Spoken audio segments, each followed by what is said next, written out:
अब चलते हैं शॉर्ट क्वेश्चन नंबर 9 की तरफ, जिसमें हम लोग डिस्कस करेंगे कि लेजर की क्या प्रॉपर्टीज हैं जो कि एडवांटेजेस हैं ऑर्डिनरी लाइट से। आइए डिस्कस करते हैं। What are the advantages of lasers over ordinary light? The laser light over the ordinary light has the following advantages. क्या एडवांटेजेस हैं? लेजर लाइट जो होती है स्टूडेंट्स वो मोनोक्रोमेटिक होती है। इसका मतलब ये है कि उसके अंदर एक ही वेवलेंथ पाई जाएगी, while the ordinary light has a number of wavelengths. लेकिन जो ऑर्डिनरी लाइट्स होती है उसके अंदर बहुत ज़्यादा नंबर ऑफ वेवलेंथ्स पाई जाती हैं।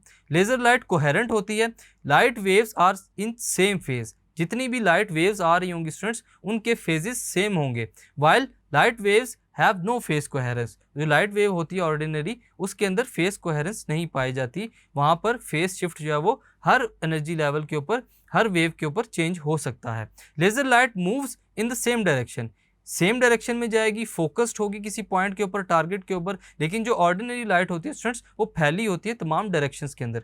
Laser light is much more intense than ordinary light. इसकी इंटेंसिटी ज़्यादा होती है as compare to ordinary light, while the ordinary light is less intense. तो स्टूडेंट्स इस क्वेश्चन में हम लोगों ने देखा कि क्या एडवांटेजेस हैं लेजर लाइट के over ordinary light. Thank you.